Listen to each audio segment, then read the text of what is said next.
Sa mga bago sa YouTube channel ko, huwag kalimutang mag-subscribe, like and share para naman mapakinggan ng iba ang nobelang ito. Sa gustong magpa-shoutout, comment lang sa baba. Special shoutout nga pala sa nag-donate ng 20 pesos GCash, maraming ulit sa Lod sa laging suporta. Ako ang tagapagmana ng pinakamayamang tao sa mundo. Kabanata 1951. Pagdating sa bansa F. Matagal na itong na-delay noon. Ngayon ay ayaw na ni Cyrus na mag-aksaya pa ng oras, gusto niyang mahanap si Kenny sa lalong madaling panahon. Ngunit nasa panganib ka bang pumunta doon ng mag-isa? Nag-aalangan na sabi ni Jacel kay Cyrus. Anong panganib ang maaari kong maging sa? Mahinang sabi ni Cyrus. Pero kakagising mo lang. Tila nag-aalala pa rin si Jacel, kaya hinayaan niya si Cyrus na pumunta sa bansang F para hanapin si Kenny na mag-isa. Saglit na nag-alinlangan si Katie, at pagkatapos ay mahinang sinabi. Sasama ako kay Cyrus, kung ganoon nga, ano pa ang masasabi ko sa iyo? Nilingga ni Jacel ang kanyang ulo at sinulyapan si Katie nang walang sinasabi. Anong ginagawa mo pa dito? Bilisan mo at magpabook ka ng tiket. Tumingin si Cyrus kay Jacel at sinabi. Isang bakas ng kawalan ng kakayahan ang sumilay sa mga mata ni Jacel, kaya tumalikod na lamang siya at umalis. Sect leader, sa tingin ko dapat mong pag-isipang mabuti bago pumunta sa bansang F. Total kagigising mo lang. Kung may panganib kang makaharap. Tumingin ang dakilang elder kay Cyrus at sinabi. Alam ko ang sarili kong katawan sa puso ko. At sasama sa akin si Katie pagdating ng panahon, kaya hindi mo kailangang mag-alala tungkol dito, gawin mo lang ng mabuti ang sarili mo. Sabi ni Cyrus sa mahinang boses. Sa sandaling ito, wala sa mood si Cyrus na isipin ang kanyang katawan, kailangan niyang magmadali at hanapin si Kenny. Maaaring hindi nasa panganib ang ulo, kaya hindi mo kailangang mag-alala kung ikaw ang ulo. Sabi ng matanda kay Cyrus sa mahinang boses. Paano mo nalaman na wala sa panganib ang aking amo? Tumingin si Cyrus sa matanda at nagtanong. Ngayon lang ako nakakita ng ilang salita sa treasure map na ito. Parang may kung anong porma sayon sa libingan na ito. Hanggat nagbubukas ang porma sayon, walang makakapasok, at ang porma sayon na ito ay isasara kada 10 taon. Buksan ito ng 1 beses, at buksan lang ito ng 10 araw. Kinakalkula ko lang na ang oras na nabuksan ang porma sayon noong huling pagkakataon ay ang oras ng pag-alis ng ulo, kaya sa tingin ko ang ulo ay malamang na nakulong sa nicho ng porma sayon. Hindi pinatay. Seryosong sabi ng Great Elder kay Cyrus. Totoo ba ang sinabi mo? Mahinang tanong ni Cyrus. Siyempre totoo. Tiyak na hindi ako magsisinungaling sa iyo tungkol sa ganitong bagay, kaya sa tingin ko ay mas mabuting maghintay tayo ng 10 taon, at maaaring bumalik ang master sa oras na iyon. Dahan-daang sabi ng matanda. Hindi ako makapaghintay ng ganoon katagal. Kung ang aking Panginoon ay hindi nakulong sa pamamagitan ng porma sayon. Ngunit aktwal na nakatagpo ng ilang panganib, kung gayon ay maaaring napalampas ko ang pinakamahusay na oras upang iligtas siya, kaya kahit anong sabihin mo ngayon, pupunta ako sa bansa. F at tingnan mo. Matigas na sabi ni Cyrus. Hoy.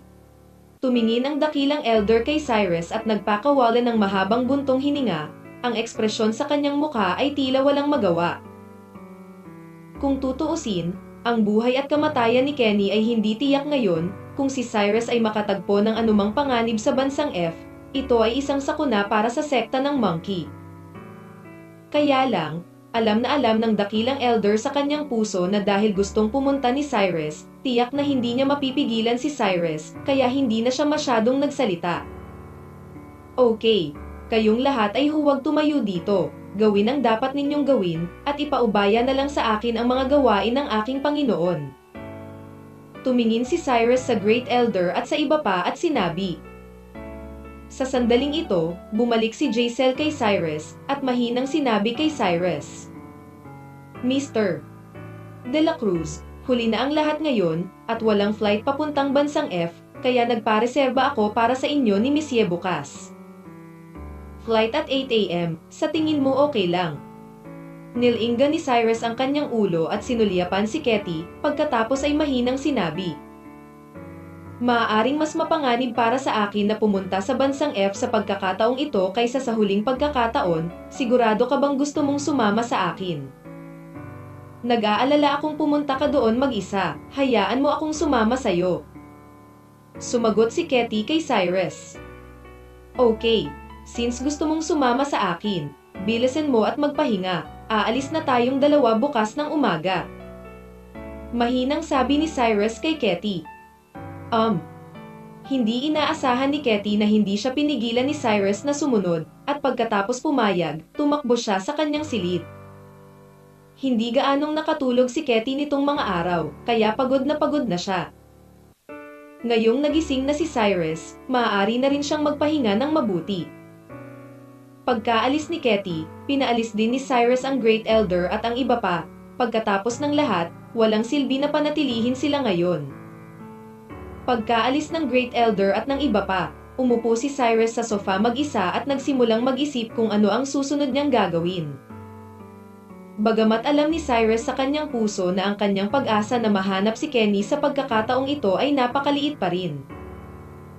Kung tutuusin, si Kenny ay maaaring hindi nasa panganib kapag hinahanap niya ang lihim na kayamanan, o si Kenny ay maaaring matagal nang namatay. Ngunit hanggat may kislap ng pag-asa, hindi susuko si Cyrus. Mabilis na lumipas ang gabi, at alas 8 ng sumunod na umaga, sina Cyrus at Katie ay sumakay sa flight papuntang Manny City sa Country F. Bagamat ang destinasyon ng biyahe ni Cyrus ay Magnolia Island, dahil ang Magnolia Island ay isang isla at medyo sikat na scenic spot sa Country F, walang direktang flight papuntang Magnolia Island.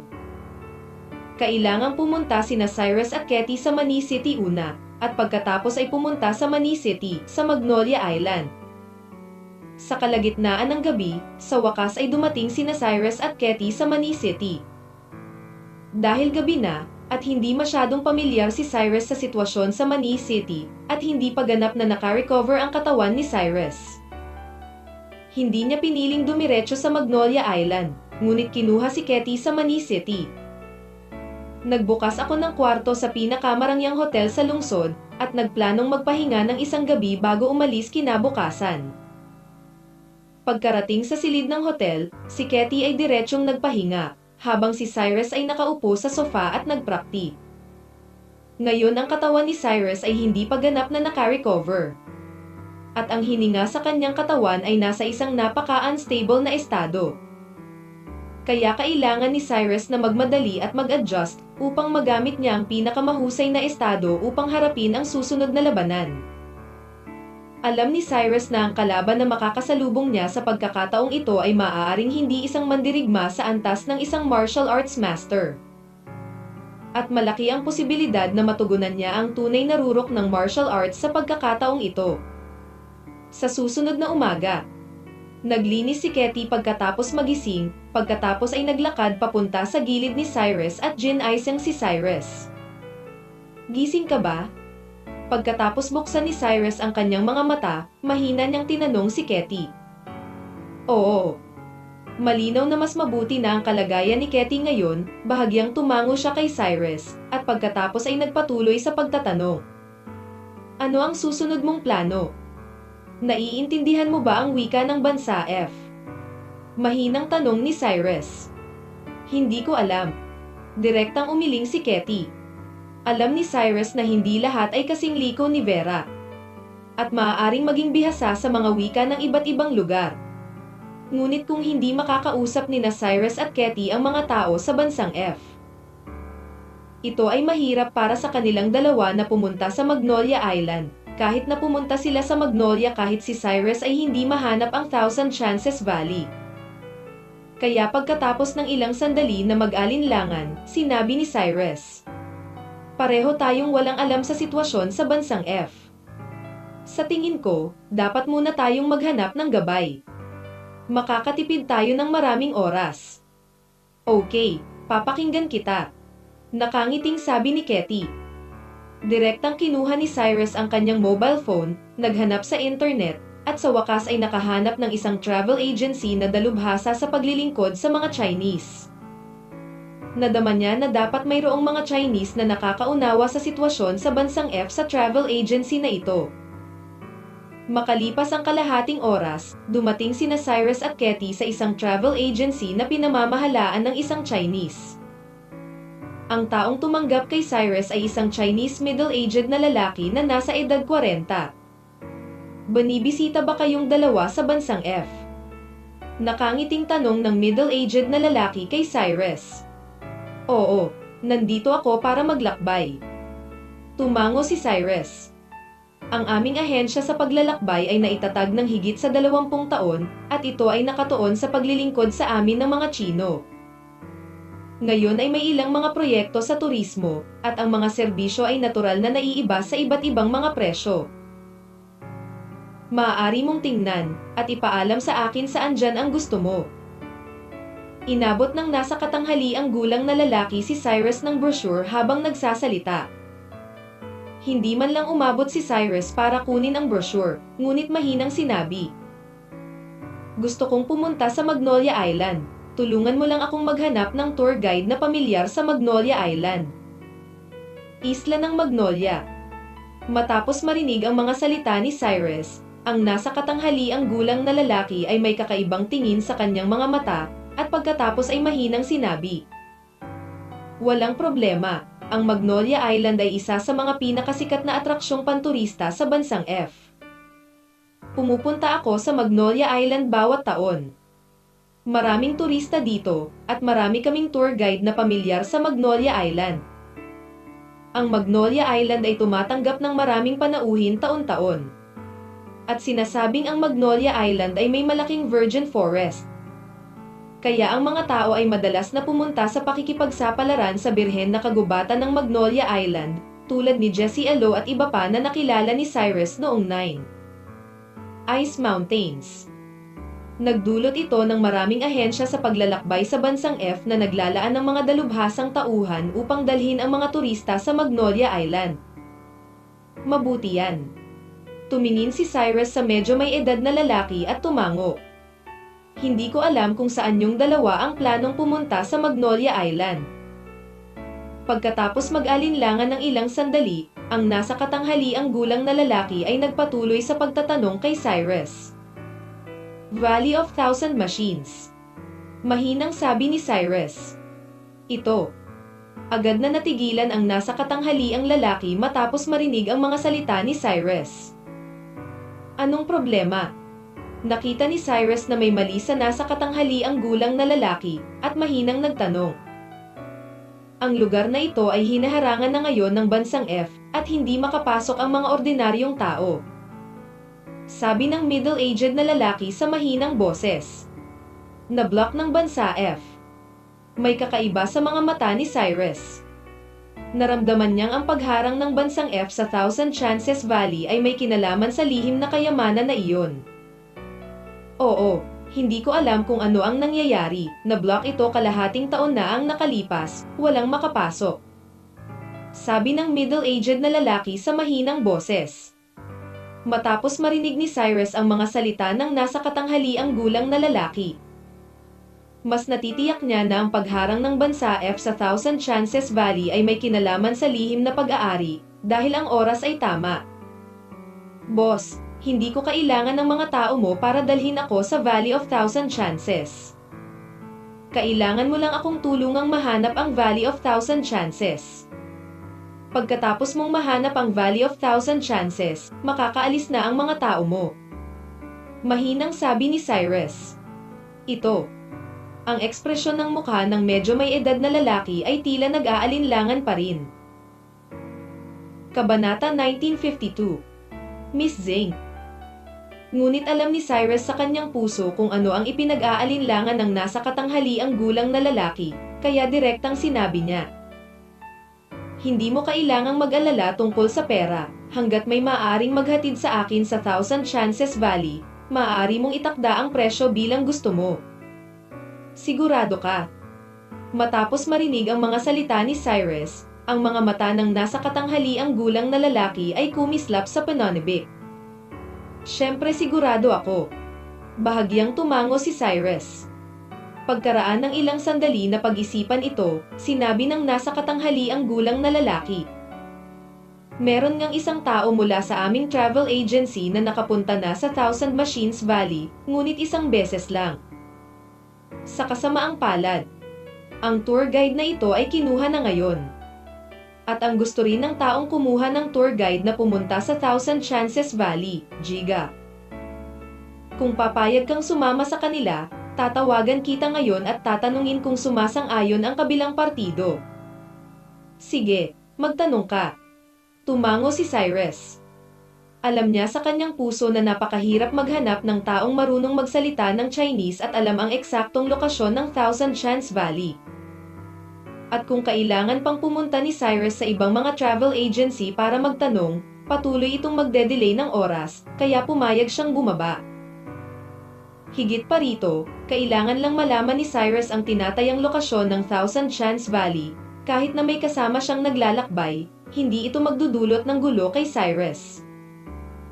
Matapos makita ng nasa katanghaliang gulang na lalaki na pumayag si Cyrus, agad niyang kinuha ang kanyang mobile phone at nagsimulang tumawag. Pagkalipas ng ilang minuto, ibinaba ng nasa katanghaliang gulang na lalaki ang kanyang cellphone at mahinang sinabi kay Cyrus. Sir, nakipag-usap ako sa kabilang partido ngayon lang.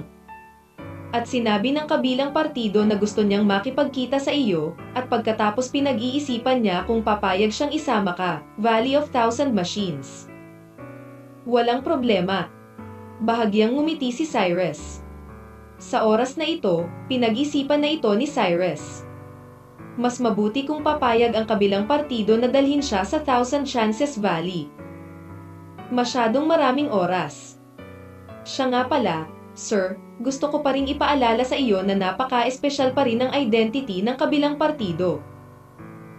Ang pamilya ng taong ito ay napakakapangyarihan sa ating bansang F, kaya kapag nakilala mo ang taong iyon sa ilang sandali, dapat mong mag-iingat ka. Huwag kang maling magsabi, baka magkagulo ka. Mahinang sabi ng medyo may edad na kay Cyrus. Okay, naiintindihan ko. Walang magawang tumango si Cyrus. Hindi masyadong maganda ang ugali ng taong yun, kaya kailangan mo talagang mag-ingat. Nang makita ang casual na ugali ni Cyrus, ang nasa katanghaliang gulang na lalaki ay nagmamadaling nagtanong muli. Bakit ba ang dami mong kalokohan? Bilisan mo, dalhin mo kami dyan. Si Katie ay hindi na talaga nakatiis. Si Cyrus ay isang sikat na God-eater. At ngayon ang nasa katanghaliang gulang na lalaking ito ay patuloy na ginagawang mag-ingat si Cyrus sa isang tao na ang pagkakakilanlan ay hindi kilala mula sa bansang F. Sa wakas ay magagawa ni Katie. Huwag mo nang tiisin. Miss, bakit galit ka pa? Hindi ko naman ginagawa para sa'yo, okay? Napangiti ng awkward ang middle-aged na lalaki. Hindi mo kailangang mag-alala tungkol sa aming mga gawain, gawin mo lang ang iyong mga gawain at kunin ang iyong pera. Malamig na sabi ni Katie. Your words reminded me that my mission is to bring you there. Kung pumayag man ang mga tao o hindi, iyon ang kanilang negosyo. Kaya kahit ano pa ang maging resulta, kailangan muna kayong dalawa ang magbayad sa akin. Nakangiting sabi ng medyo may edad na. Ikaw. Isang kislap ng galit ang sumilay sa mga mata ni Katie, at malakas niyang sinabi, humihingi ka ng pera nang walang ginagawa. Direktang inabot ni Cyrus ang kanyang kamay upang pigilan si Katie, at pagkatapos ay mahinang sinabi, magkano ang gusto mo? 500,000. Bamu ka ng malawak ang bibig ng nasa katanghaliang gulang na leon. Pumunta ka at i-swipe ang iyong card. Noong una, inakala ng nasa katanghaliang gulang na lalaki na maaaring makipagtawaran si Cyrus. Ngunit hindi niya akalain na magiging ganito kabukas palad si Cyrus, kaya kinuha niya ang bank card at ibinigay sa kanya. Ito. Saglit na nag-alinlangan ang nasa katanghaliang gulang, pagkatapos ay inabot niya ang bank card ni Cyrus. Ngunit sa sandaling ito, biglang sinabi ni Cyrus. Nga pala, nakalimutan kong sabihin sa iyo. Ayoko ng mga taong pinaglalaroan ako. Kamatayan. Don't dare, paano kita paglaruan? Ang nasa katanghaliang gulang na lalaki ay sumagot kay Cyrus nang hindi man lang ito iniisip. Pumunta ka at i-swipe ang iyong card. Mahinang sabi ni Cyrus. Mabilis na tumalikod ang nasa katanghaliang gulang na lalaki at umalis dala ang card ni Cyrus. Ngunit ang ekspresyon ni Katie ay medyo galit at mahinang sinabi niya kay Cyrus. Ang taong ito ay isang leon na may malaking bibig, bakit siya hihingi ng 500,000? Hindi na kailangang makipag-usap sa ganitong uri ng tao, at hindi ako kulang sa kalahating milyon. Sinagot ni Cyrus si Katie nang napakatahimik. Tumingin si Katie kay Cyrus at nag-alinlangan ng 2 segundo nang walang sinasabi. Makalipas ang mahigit kalahating oras, sinundan ni Cyrus at Katie ang nasa katanghaliang gulang na lalaki sa isang beach sa Country F. Sa oras na ito, walang gaanong tao sa dalampasigan, at 1 o 2 figura lamang ang malabong makita. Bakit kakaunti ang tao sa napakagandang beach? Sabi ni Katie na may pagdududa. Miss, private sea area ito, at hindi makapasok dito ang mga ordinaryong turista. Paliwanag ng medyo may edad na. Sino ba ang napakalakas na bumili talaga ng ganoon kalaking lugar ng dagat? Medyo nagulat ang ekspresyon sa mukha ni Katie. Ito ang taong gusto mong makilala sa lalong madaling panahon. Malumanay na sabi ng medyo may edad na. Maya-maya, dinala ng nasa katanghaliang gulang na lalaki si Cyrus sa isang dalaga. Ang babae ay halos kasing edad ni Cyrus, at napakaganda nito. Nakasuot ng sexy na bikini, kitang-kita niya ang kanyang perpekto at mainit na katawan sa isang sulyap. Sa oras na ito, nakaupo ang babae sa isang beach chair at umiinom ng red wine, at sa likod ng babae ay nakatayo ang ilang matipunong lalaki, na dapat ay bodyguard ng babae. Hindi inaasahan ni Cyrus na isang babae ang sasama sa kanya sa Valley of Thousand Chances. Tiningnan ni Cyrus ang babae pataas at pababa. Naramdaman niya na ang babaeng ito ay dapat ding tagahuwaksya, at depende sa sitwasyon, ang mga kondisyon sa pamilya ng babaeng ito ay dapat na medyo maayos. Alam ni Cyrus na ang ilang mga bata mula sa mayayamang pamilya ay gustong tuklasin ang mga mapanganib na lugar sa buong mundo. Na para bang ito ang tanging paraan upang pasiglahin ang kanilang mga ugat. Ang nasa katanghaliang gulang na lalaki mula sa travel agency ay lumapit sa babae na may papuri sa mukha, at pagkatapos ay saglit na nagsalita tungkol sa sitwasyon ni Cyrus sa Chinese. Matapos malaman ang layunin ni Cyrus at ng iba pa, lumingon ang babae at bahagyang tumingin kay Cyrus, at pagkatapos ay mahinang sinabi. Gusto pa nilang pumunta ng Magnolia Island. Nakakatawa. Obviously, hinahamak pa rin ng babaeng nakabikini na ito sina Cyrus at Katie. Lalo na nang makita ng isang babae si Cyrus, tumingin siya at hindi na muling tumingin kay Cyrus, dahil pakiramdam niya ay ordinaryong binata lang si Cyrus, wala man lang espesyal sa kanya. At pagkatapos makita ng babae si Katie, isang bakas ng pagkagulat ang sumilay sa kanyang magagandang mata. Dahil ang hitsura ni Katie ay medyo masyadong namumukod-tangi. Bagaman ang figura at hitsura ng babaeng ito ay maaaring ituring na top-notch. Ngunit kung ikukumpara kay Katie, mayroon pa ring gap sa ilang lawak, kaya naiinggit pa rin ang babae kay Katie in her heart. Oo, hindi niya akalain na magkakaroon ng ganito kagandang babae sa mundo. Miss Zing. Gusto rin ni Mr.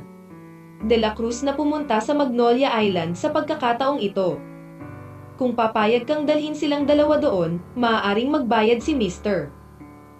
De La Cruz ng isang tiyak na bayad. Sa sandaling ito, pinutol ng amo ng travel agency ang iniisip ng babae. Ang babae ay dahan-daang tumingala kay Cyrus, at pagkatapos ay sinabi sa isang napakawalang interes na boses. Ako, si Sheila Zing, ay hindi kapos sa pera. Oo, Miss Zing, siguradong hindi ka kapos sa pera. Mabilis na tumango ang medyo may edad na lalaki.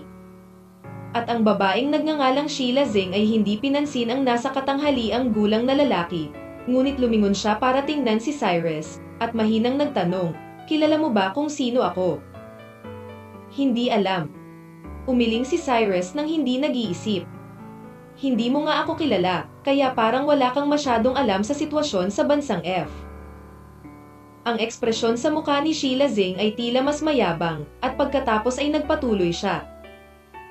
Hindi ako mahilig magsalita ng walang kaparorikon. Sa pagkakataong ito ay nagpaplano kaming pumunta sa Thousand Chances Valley sa Magnolia Island, kung hindi mo alam ito. Lugar, masasabi ko lang sa iyo, hayaan mong ipakilala ko. Ang Valley of Thousands of Machines na ito ay maaaring ituring na pinakadelikadong lugar sa buong bansa F. Libo-libong tao ang namatay sa Valley of Thousands of Machines noong nakaraang taon, at ang bansang F ay mayroon na ngayong hinarangan ang Valley of Thousands of Machines. Kayong dalawa ay walang iba kundi sila ay mga ordinaryong tao, kaya ipinapayo ko sa inyong dalawa na bumalik kaagad, huwag mag-aksaya ng oras dito, at mag-ingat sa pagkitil ng sariling buhay. Nang marinig ang mga salita ni Sheila, saglit na nag-alinlangan si Cyrus. Alam niya na ang lokasyon ng lihim na taguan ay nasa Valley of Thousand Chances. Kaya noong nakalipas na panahon, malamang na maraming mandirigma ang pumunta sa Valley of Thousand Chances para hanapin ang lihim na kayamanan. Normal para sa mga patay kung tungkol sa bagay na ito. Upang maiwasan ang karagdagang paglawak ng sitwasyon, ito rin ay isang napakatamang desisyon para sa bansang F na harangan ang Valley of Thousand Machines. Hindi kami natatakot sa panganib, hanggat maaari mo kaming dalhin sa Valley of Thousand Chances. Kung mayroon kang anumang mga kondisyon, maaari mong banggitin ang mga ito. Alam ni Cyrus na dapat magkaroon ng kaunting impluwensya si Sheila sa bansang F, kaya ayaw niyang magkaroon ng anumang salungatan kay Sheila ngayon. Ang pinakamahalagang bagay ay mahanap si Kenny. Kondisyon. Bahagyang napangiti si Sheila nang marinig niya ang mga salita ni Cyrus, pagkatapos ay lumingon siya at sinulyapan ang bodyguard na nasa likod niya, at sinabi sa napakalamig at mayabang na tono. Tulad ng sinabi ko kanina, si Sheila ay hindi kapos sa pera, at ang napakadelikado ng lugar sa Thousand Chances Valley. Ayokong hilahin ninyong dalawa pababa ang team ko. Kung talagang may balak kayong dalawa na sumunod, bakit hindi? Basta't matatalo ng isa sa inyong dalawa ang bodyguard ko, pumapayag akong dalawa kayong dalawa dyan. Pagkatapos magsalita ni Sheila, isang maitim ang balat at malakas na binata ang lumapit kay Sheila. Tiningnan ni Cyrus ang malakas na lalaking ito at mahinang ngumiti. Ang malakas na lalaking ito ay dapat nasa kaharian ng isang mandirigma. Kung siya ay ilalagay sa gitna ng mga ordinaryong tao, ang kanyang lakas ay napakahusay pa rin. Ngunit sa harap ni Cyrus, ito ay magiging masyadong katawa-tawa. Nag-aalala pa nga si Cyrus na susuntukin niya ito nang direkta patayin ang malakas na lalaking ito. Ito ang aking personal na bodyguard, si Mark Wu, isang mandirigma. Bagamat hindi siya ang pinakamakapangyarihan sa aking mga bodyguard, sa tingin ko ay hindi siya magkakaroon ng problema sa pakikitungo sa inyong dalawang ordinaryong tao. Kabanata 1953. Nandito na ang lahat. Tumigil sandali si Sheila, at pagkatapos ay nagpatuloy. Nga pala, kung gusto ninyong dalawa na labanan siya ng magkasama, wala akong anumang pagtutol. Nang marinig ng boss ng travel agency ang mga salita ni Sheila, isang bakas ng kaba ang sumilay sa kanyang mga mata, dahil alam pa niya ang kaunti tungkol sa Mark Wu na ito, at alam niya sa kanyang puso na ang mga kakayahan ni Mark Wu ay lubhang nakakatakot. Si Cyrus ay dapat napatay man o nasugatan. Siyempre, ayaw ng boss ng travel agency na gawing big deal ang bagay na ito, at magiging mahirap kung may mga taong papatayin, kaya mabilis siyang lumapit kay Cyrus, at sinabi kay Cyrus sa mahinang boses. Mister. Sige, tinutulungan kitang makipag-ugnayan sa ibang mga ahensya ng paglalakbay upang makita kung nakapunta na sila sa Valley of Thousand Machines. Tama siya. You guys better go. Sabi ni Sheila sa nakakainis na tono. Hindi na kailangan. Direktang sumagot si Cyrus, at pagkatapos ay humakbang pasulong upang gumawa ng hakbang. Ngunit iniunat ni Ketty ang kanyang kamay para pigilan si Cyrus, at mahinang sinabi, Young Master de la Cruz, kakagising mo lang, bakit hindi ako sumama? Kahit na ang lakas ni Ketty ay napakahina pa rin kumpara kay Cyrus. Siya ay nasa tuktok lamang ng ikatlong antas na dalubhasa sa martial arts. At hindi pa man lamang nakapasok sa kaharian ng isang martial arts master, ngunit si Katie wala pa ring problema sa pakikitungo sa Mark na ito. Matapos mag-alinlangan sandali ni Cyrus, bahagyang tumango siya. Ang isang maliit na tungkulin tulad ni Mark ay talagang hindi kailangan ni Cyrus na gawin ito mismo. Direktang naglakad si Katie sa harap ni Mark. Nang makita ni Sheila si Katie na naglalakad palabas, may kakaibang bumungad sa kanyang magagandang mata, at sinabi niya kay Cyrus sa isang mapang-asar na tono. Lalaki ka ba? Paano mo pa rin hahayaan ang mga babae na makipaglaban? Malinaw, naramdaman ni Sheila na si Cyrus ay sobrang duwag na hindi man lang siya ng ahas na gumawa ng move sa isang babae. I'm enough, you don't need Mr. De La Cruz to do it yourself. Walang pakialam na sumagot si Katie kay Sheila. At tiningnan ni Sheila si Katie pataas at pababa, at sinabi sa mahinang boses. Pagsisisihan mo ito, bibigyan sila ni Mark ng kulay. Okay, Miss Zing. Tumango si Mark, pagkatapos ay lumapit kay Katie, na may napakaswal na ekspresyon sa kanyang mukha, nakangiti niyang sinabi. Babae ka, marunong akong maawa sa iyo, hahayaan muna kitang gumawa ng 3 trick. Ikaw mauna. Sabi ni Katie na may blankong mukha. Nang marinig ni Mark ang mga salita ni Katie, may kakaibang tingin sa kanyang mga mata, dahil nararamdaman niya na tila minamaliit siya ni Katie. Kaiya naman sa mukha mo, sa sobrang yabang mo, ipapakita ko sa'yo kung gaano ako kalakas. Isang mahinang ungol ang pinakawalan ni Mark, at pagkatapos ay dumiretso sa kinatatayuan ni Katie. Bagamat naramdaman ni Mark na ang kanyang kaharap ay isang ordinaryong babae lamang. Ngunit upang maipahayag ang kanyang sarili sa harap ni Sheila, ginawa ni Mark ang kanyang makakaya nang kumilos siya, at ang anggulo ng pagsuntok ni Mark ay napakahirap pa rin. Ordinaryo ito. Maaaring mahirap para sa isang mahusay na manlalaban na harangin ang suntok ni Mark. Tumingin si Cyrus kay Mark nang walang laman, alam na niya ngayon kung bakit sobrang kumpiyansa si Sheila dati. Itong si Mark ay talagang may ilang mga kasanayan. Ngunit kung ikukumpara si Mark kay Katie, isang martial artist mula sa martial arts sect, mayroon pa ring malaking agwat. Matapos sumugod si Mark sa harap ni Katie, napaka-fleksibleng naiwasan ni Katie ang suntok ni Mark. May biglang pagkabigla sa mga mata ni Mark dahil hindi niya inaasahan na ang bilis ng reaksyon ni Katie. Medyo ang galing. Bahagyang ngumiti si Mark, pagkatapos ay itinaas ang kanyang kamao at muling ibinato sa dibdib ni Katie. Iniunat ni Katie ang kanyang kamay at hinawakan ang braso ni Mark, pagkatapos ay pinilipit ito ng husto. Walang nag-akala na ang payat na puting braso ni Katie ay maaaring pumutok ng may kakilakilabot na kapangyarihan.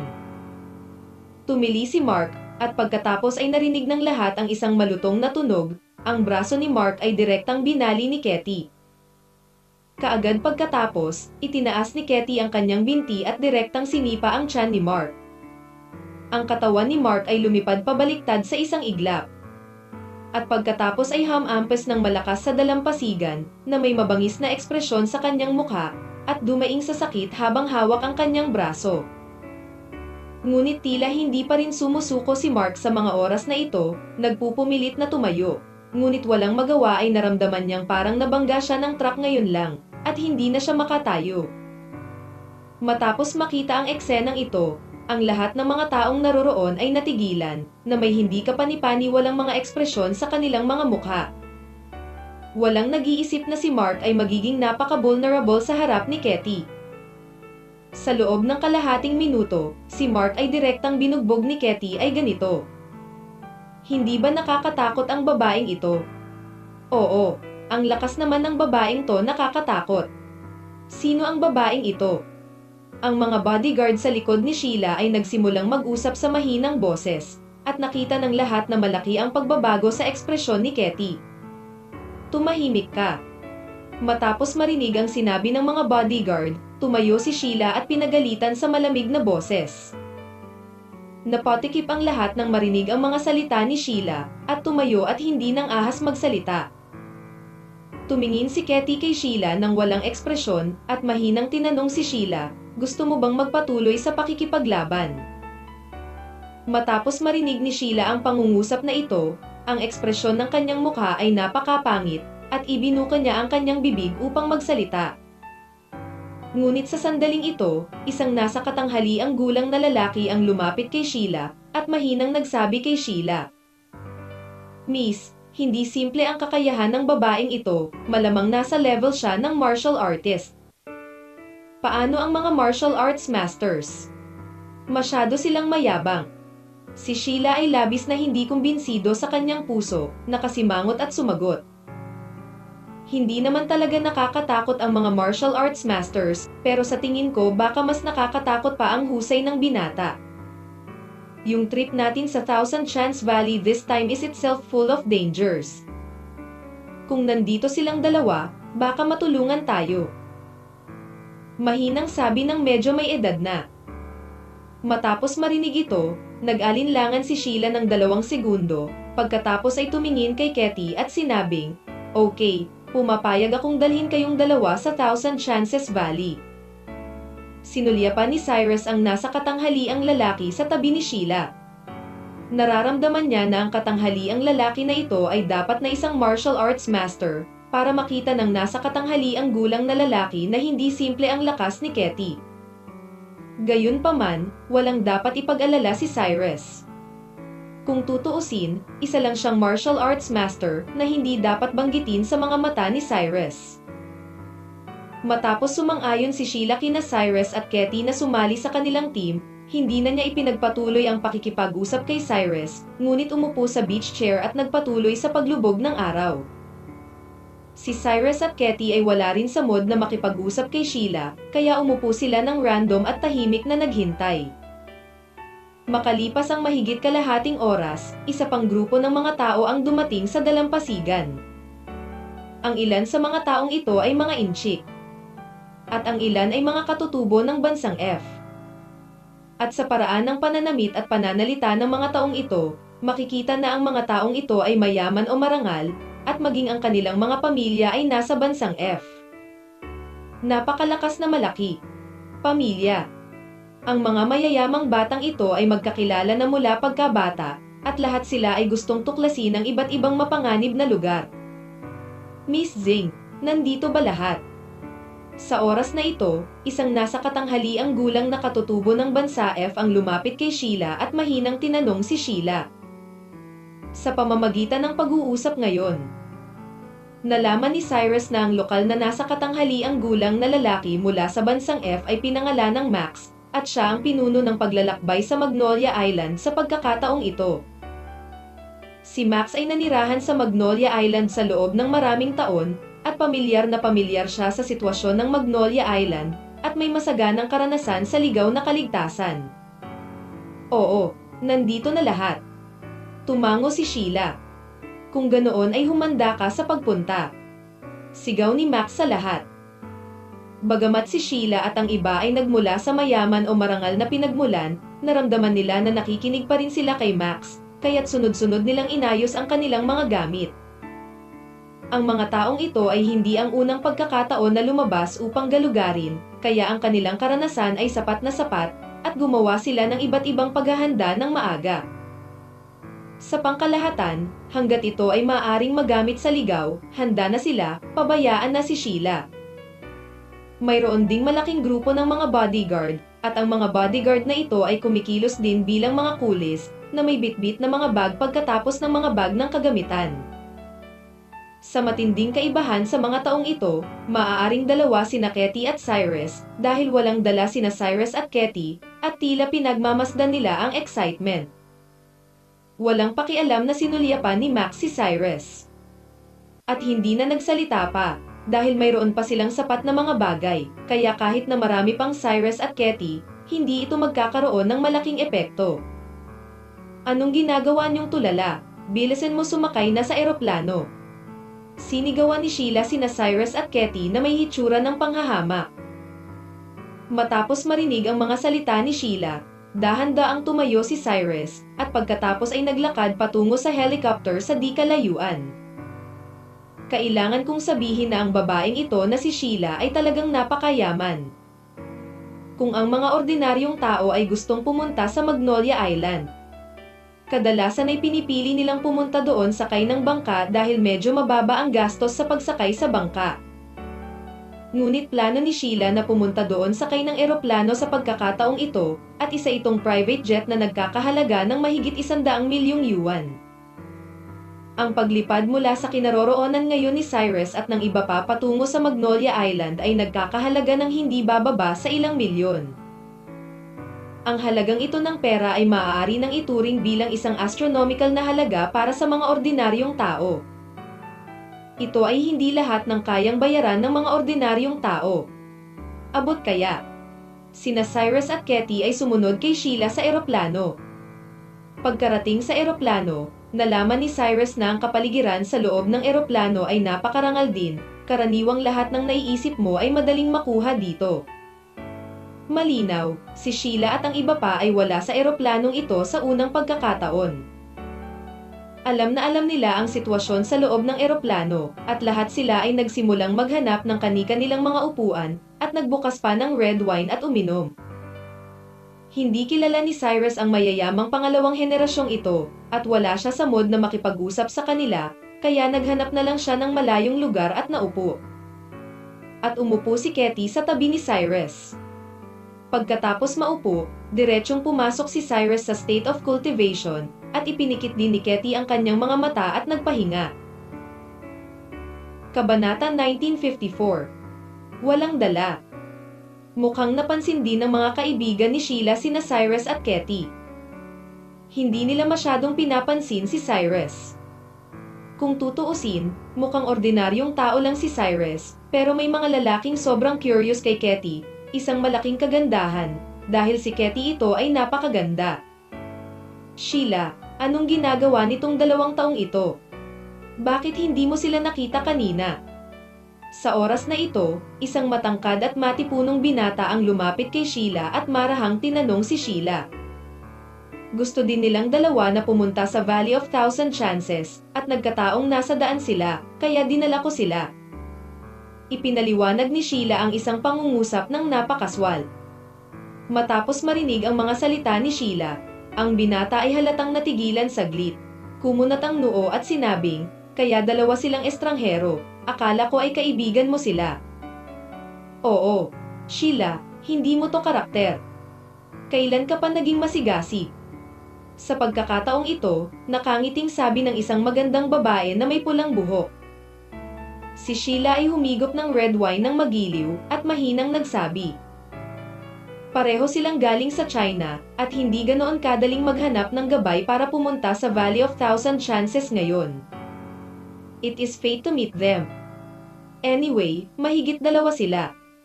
Wala masyadong tao, kaya isasama ko.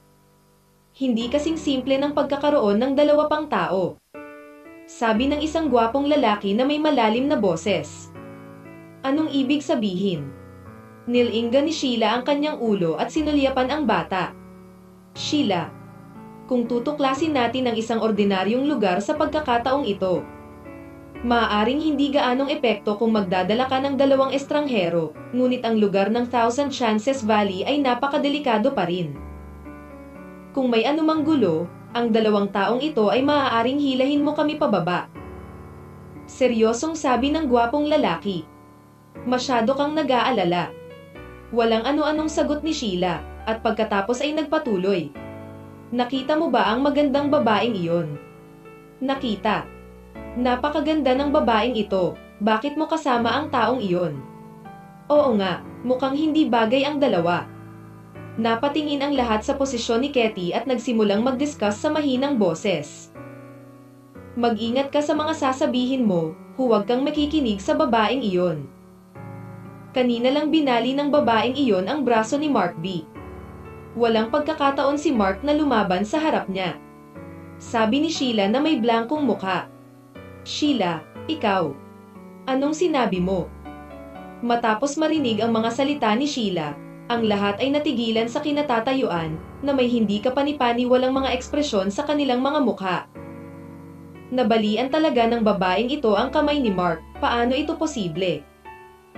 Oo, napakalakas ni Mark. Tila naisip ng lahat na si Sheila ay nagbibiro lamang sa kanila sa oras na ito. Dahil kilala na ng mga taong ito si Sheila sa loob ng maraming taon, alam na alam pa rin nila ang mga kakayahan ni Mark, kaya sa oras na ito ay hindi sila naniniwala na matatalo ni Katie si Mark. Hindi ako nagbibiro sa iyo, kung hindi ka naniniwala sa akin, maaari mong tanungin si Uncle Bobby Zhang. Naiinip na sabi ni Sheila. Napalingon ang lahat para tingnan si Uncle Bobby Zhang. Si Uncle Bobby ang personal na bodyguard ni Sheila. Nakakatakot pa rin ang lakas niya, at napaka-prestihiyoso niya. Alam nilang imposibleng magbiro si Uncle Bobby. Totoo ang sinabi ni Miss Zing kanina. Ang lakas ng babaeng iyon ay dapat na master ng martial arts, kung hindi, imposibleng makitungo kay Mark ng ganoon kadali. Kung tungkol sa batang iyon, hindi ko makita ang kanyang kaharian ngayon, ngunit tiyak na hindi siya isang ordinaryong tao. Sabi ni Uncle Bobby sa mga tao na walang ekspresyon sa mukha.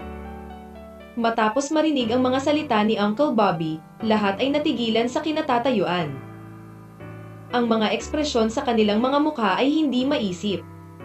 Sino ang mag-aakala na ang isang payat at mahinang babae tulad ni Katie ay magkakaroon ng ganoong nakakatakot na lakas?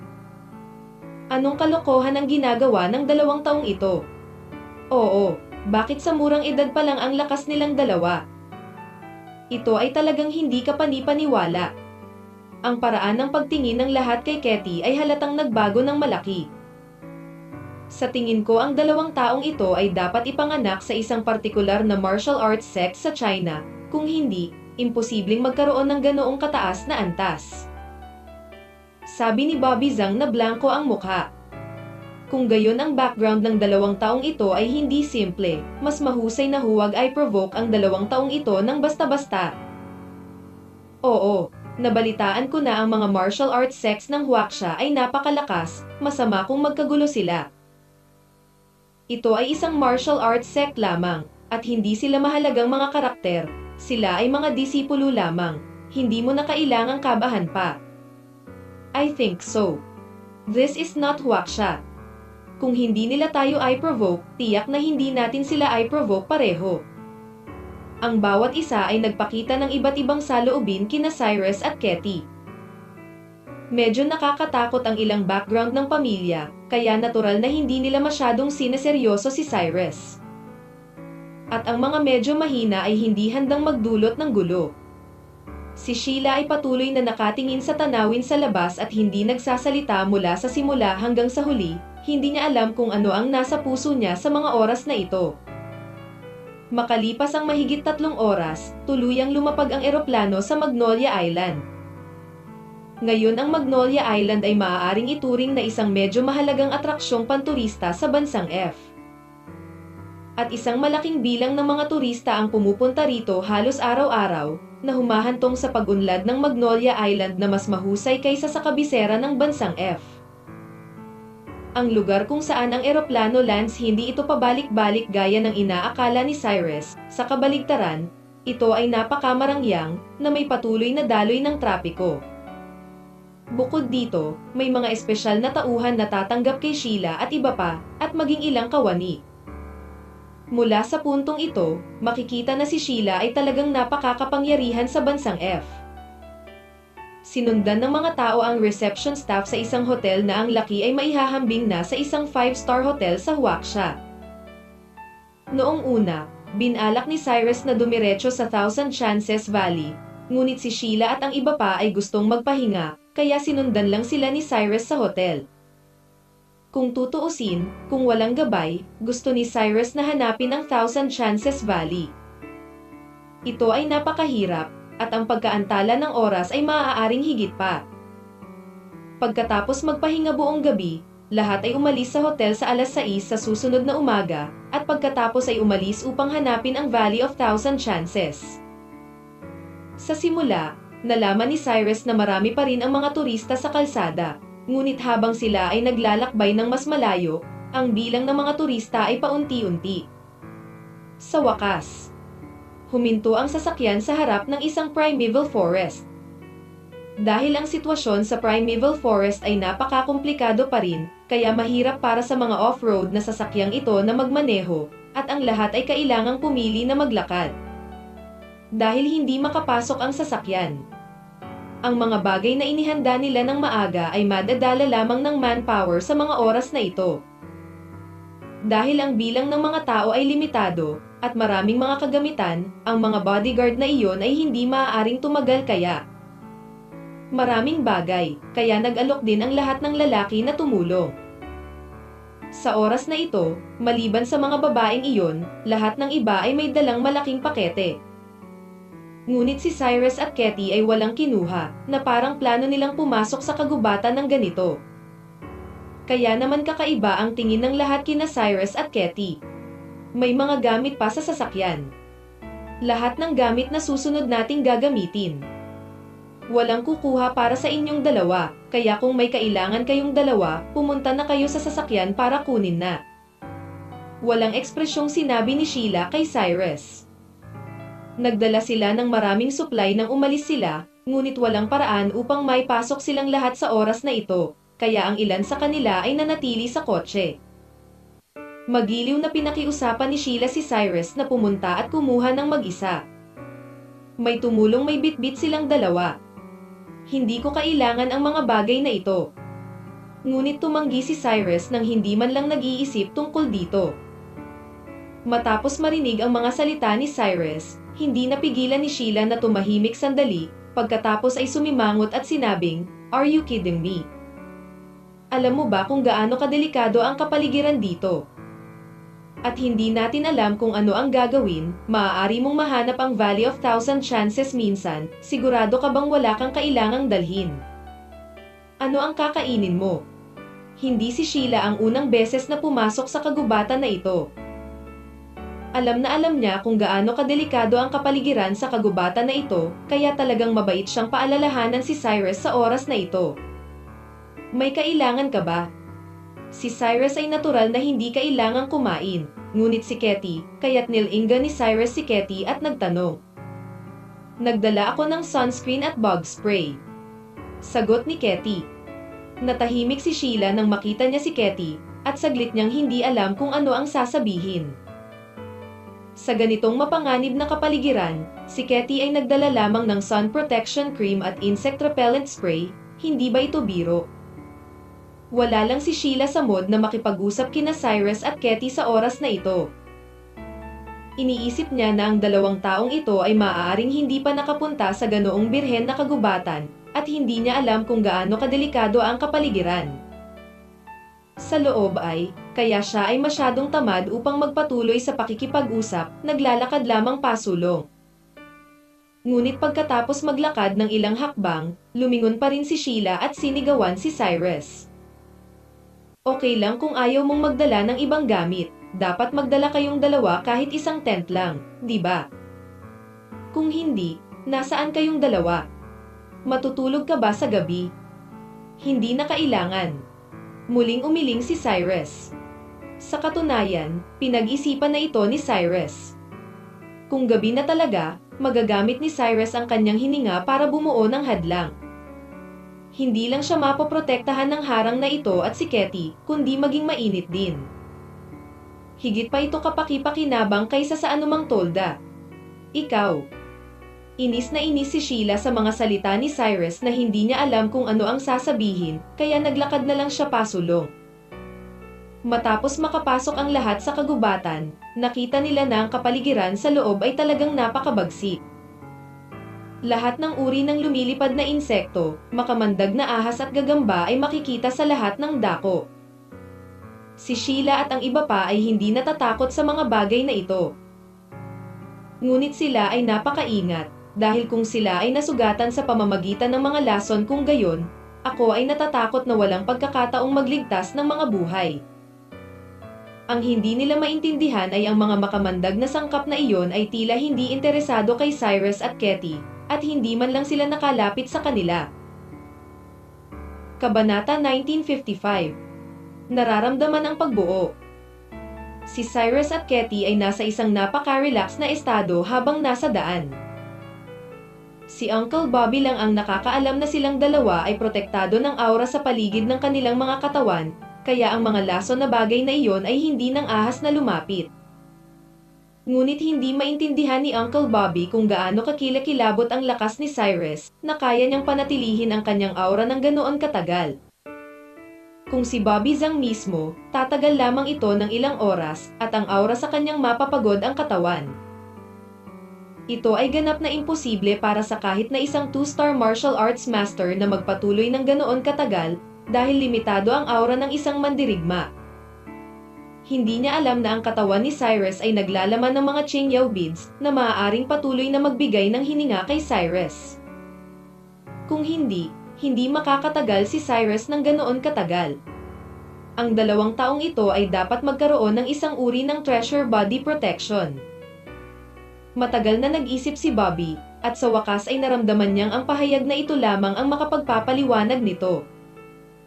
Naglakad ang lahat sa kagubatan ng humigit kumulang 7 o 8 oras. Sa wakas ay hindi na nakatiis si Sheila at ang iba pa at nagpas siyang magpahinga. Ang bawat isa ay nagtayo ng mga toldan ng sunod-sunod, at pagkatapos ay inilabas ang mga pagkaing inihanda ng maaga, naghahanda ng makakain. Orihinal na binalak ni Bobby na tawagan sina Cyrus at Katie para sabay na kumain, ngunit naisip ni Sheila ang saloobin ni Cyrus bago pumasok sa bundok, kaya diretso niyang pinigilan si Bobby. Sa oras na ito, gustong makita ni Sheila kung paano si Cyrus ay magpapatuloy sa paghahanap ng Thousand Chances Valley. Siyempre, hindi na kailangang kumain ni Cyrus, kahit 1 o 2 buwan siyang hindi kumain, wala itong epekto kay Cyrus. Ngunit alam ni Cyrus na kailangan ni Katie na kumain, kung hindi siya makakapagpatuloy. Hintayin mo ako dito. Mahinang sabi ni Cyrus kay Katie. Ano ang gagawin mo? Nagmamadaling tanong ni Katie. Kumuha ka ng makakain mo.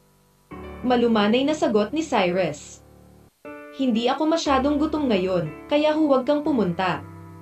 Iniunat ni Katie ang kanyang kamay at hinayla si Cyrus. Anyway, kailangan nating dalawa na hintayin sila dito ngayon, at kung tayo ay walang ginagawa, tayo ay walang ginagawa. Bahagyang ngumiti si Cyrus, at pagkatapos ay naglakad patungo sa kagubatan. Matapos mag-alinlangan sandali ni Katie, umalis din siya kasama si Cyrus. Matapos makita ni Sheila si Cyrus na umalis kasama si Katie, ang ekspresyon ng kanyang mukha ay tila medyo naguguluhan, dahil hindi niya moari kung ano ang gagawin nilang dalawa. Miss Zhang, handa na ang pagkain, halika na at kumain na. Sa sandaling ito, isang bodyguard ang lumapit kay Sheila at mahinang sinabi kay Sheila. Ayos ito. Tumango si Sheila bilang pagsang-ayon, at pagkatapos ay kumain kasama ang lahat.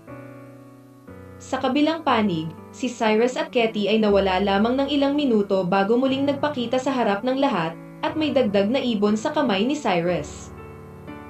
Nilinis lang ni Cyrus ang pheasant, at pagkatapos ay inilagay ito sa apoy upang iihaw. Sinundan ni Katie si Cyrus na may pag-asa. Hindi ko ine-expect na makakapag-ihaw ka ng ibon. Nakangiting sabi ni Katie kay Cyrus.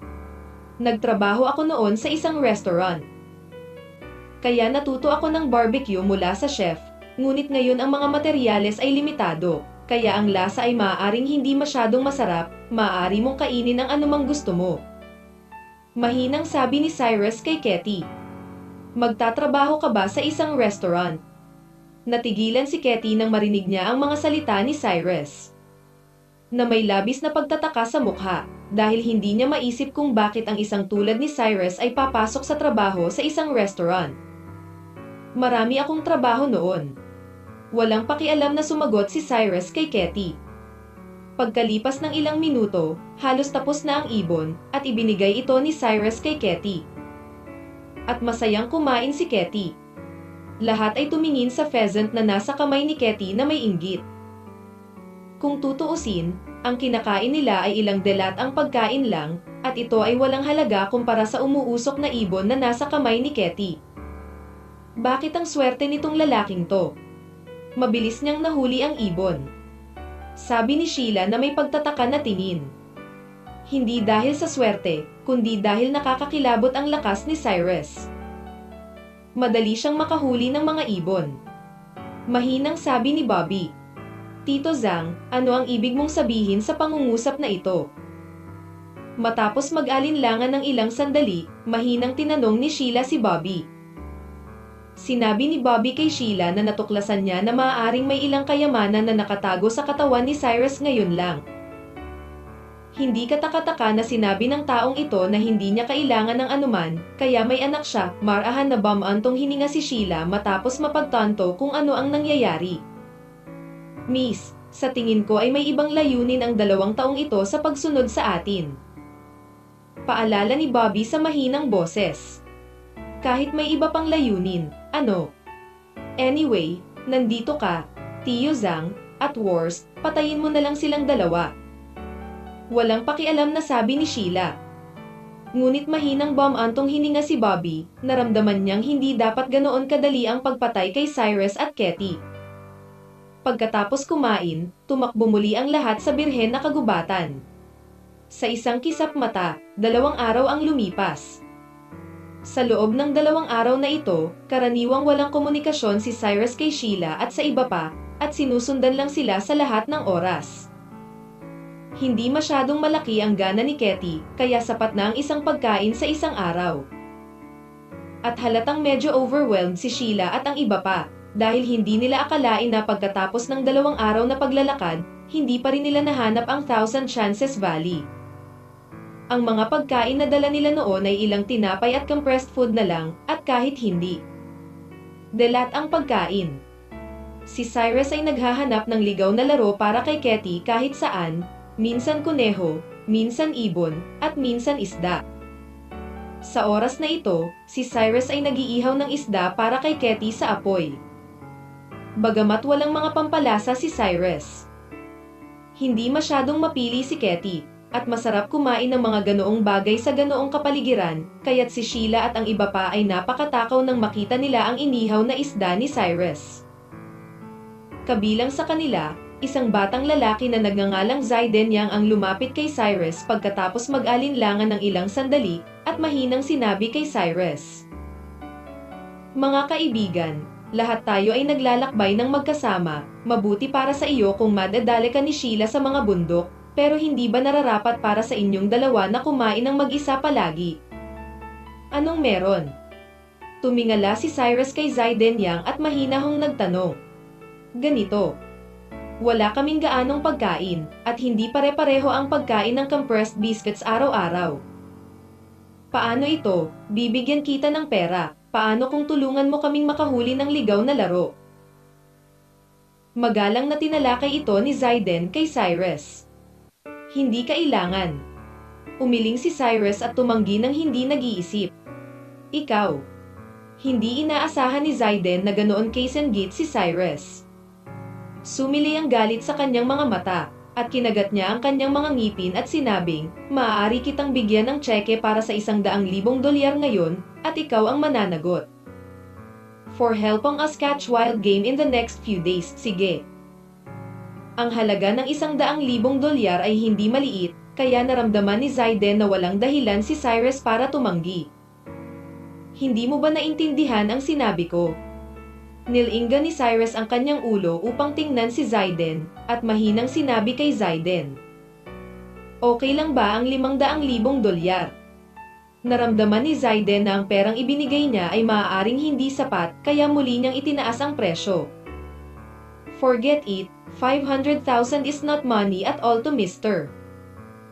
De La Cruz, unless gumamit ka ng 5 billion, baka maisip niya. Sabi ni Katie sa malamig na tono. Alam na alam ni Katie ang sitwasyon ni Cyrus, at $250,000 lang ay talagang wala sa mga mata ni Cyrus. Huwag mong kalilimutan, kayong 2, lahat tayo ay nasa iisang pangkat. May mga panganib sa lahat ng dako sa kagubatan na ito. Kung talagang may problema ka, kailangan mo pa rin ang aming tulong. Sa sandaling ito, galit na galit pa rin si Zaiden, ngunit alam niya na hindi simple ang pagkakakilanlan ni Cyrus at Katie, kaya hindi siya nang ahas na lumayo. Kapag nagmamakaawa ka lang, hindi kapag nagmamakaawa ako. Mahinang sabi ni Cyrus kay Zayden. Okay, I remember your words. Kahit mamatay ka sa bundok na ito, walang mag-aalaga sa'yo. Sigaw ni Zayden, pagkatapos ay tumalikod at umalis. Walang pakialam na sinulyapan ni Cyrus si Zayden at hindi nagsalita. At naiintindihan pa rin ni Katie ang karakter ni Cyrus. Ni Zayden o ni Sheila ay talagang walang anumang salungatan kay Cyrus, hanggat binabaan ni Zayden ang kanyang posture at nakikipag-usap kay Cyrus, maaari pa rin silang tulungan ni Cyrus. Ngunit nang dumating si Zayden, mukha siyang mayabang, at nagplano pa na manalo ng pera para bilhin si Cyrus, natural na hindi pumayag si Cyrus. Sa madaling salita, hindi lang alam ni Zayden ang pagkakakilanlan ni Cyrus. Kung alam niya ang tunay na pagkatao ni Cyrus, hinding-hindi niya makakausap si Cyrus ng ganito. Dahil sa pangyayaring ito, lalong lumala ang saloobin ni Zayden at ng iba kay Cyrus, at hindi man lang nila itinuloy ang pag-aalaga kina Cyrus at Katie. Ngunit ito ay isang magandang bagay din para kay Cyrus. Kung tutuusin, si Cyrus ay talagang walang lugar upang gamitin ang mga taong ito, kailangan lang niya ng gabay upang matulungan silang mahanap ang Valley of Thousand Chances. At naisip din ito ni Cyrus, kung patuloy siyang guluhin ni Sheila at ng iba pa, diretso siyang aalis kasama ang guide. Pagkatapos ng lahat, hindi napigilan ng mga bodyguard ni Sheila si Cyrus. Sa kabutihang palad, alam ng mga taong ito kung ano ang mabuti at masama, at hindi sila nagpatuloy na pukawin si Cyrus. Lumipas ang 1 pang 2 araw. Sa oras na ito, si Sheila at ang iba pa ay pagod na, total 5 araw na silang nanirahan sa birhen na gubat na ito. Maging si Katie ay tila nabigla. Naramdaman ko na ang pagkakaroon ng porma sayon, at dapat na nating maabot ang Valley of Thousand Machines sa lalong madaling panahon. Lumingon si Cyrus at sinabi kay Katie, "Hindi ba lubhang mapanganib ang Thousand Chance Valley?" Pagkatapos mag-alinlangan sandali, mahinang tinanong ni Katie si Cyrus. "Hindi ako masyadong malinaw tungkol dito." At sa pagtingin sa mapa, ang Valley of Thousand Chances ay parang napakalaki, at hindi madaling mahanap ang eksaktong lokasyon ng secret treasure sa Valley of Thousand Chances.